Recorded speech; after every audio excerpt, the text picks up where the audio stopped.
Pada Senin pagi, harga Bitcoin mengalami penurunan 2,7%, menyentuh angka $58.483,3. Ini terjadi setelah rebound singkat selama akhir pekan yang tidak berhasil bertahan lama. Penurunan harga ini mencerminkan volatilitas yang sedang terjadi di pasar kripto, di mana Bitcoin tetap berada dalam kisaran perdagangan antara $50.000 hingga $60.000 yang telah menjadi pola selama hampir sepanjang tahun 2024. Jadi, apa yang sebenarnya memicu penurunan ini? Fokus utama pasar kripto saat ini adalah pertemuan Federal Reserve yang akan berlangsung minggu ini. Banyak spekulasi bahwa Bank Sentral Amerika Serikat ini akan menurunkan suku bunga sebagai bagian dari kebijakan moneter terbaru mereka. Para trader memprediksi peluang 50% bahwa The Fed akan menurunkan suku bunga sebesar 25 hingga 50 basis point. Langkah ini akan menjadi bagian dari siklus pelonggaran moneter, di mana suku bunga bisa saja turun hingga 100 basis point pada akhir tahun. Suku bunga yang lebih rendah secara historis berdampak positif pada pasar kripto, terutama karena sifat spekulatifnya yang tinggi.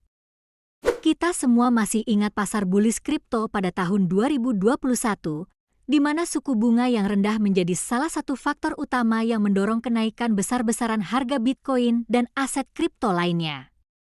Jadi, apakah kita bisa melihat pola serupa terulang kembali?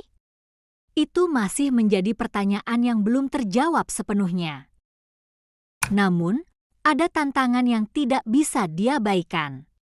Salah satu faktor yang menghambat pasar kripto saat ini adalah rendahnya minat retail yang terus menurun selama 2 tahun terakhir. Bahkan peluncuran ETF Bitcoin pada tahun ini belum mampu memberikan dorongan yang signifikan bagi pasar. Ini menunjukkan bahwa meskipun ada harapan dari sisi kebijakan moneter, kripto masih berjuang dengan masalah minat dan volume perdagangan. Selain itu, ada berita lain yang sempat mengguncang pasar, yaitu percobaan pembunuhan terhadap kandidat presiden dari Partai Republik, Donald Trump, pada hari Minggu.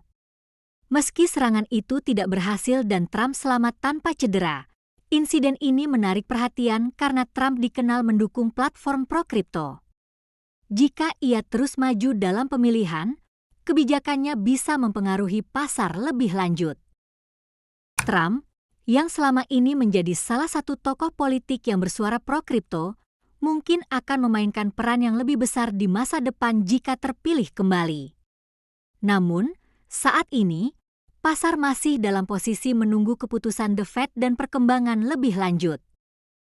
Jadi, itulah sekilas mengenai situasi Bitcoin hari ini. Meski banyak harapan terkait pemotongan suku bunga, pasar kripto masih harus menghadapi tantangan dari sisi volume perdagangan dan minat retail yang terus menurun.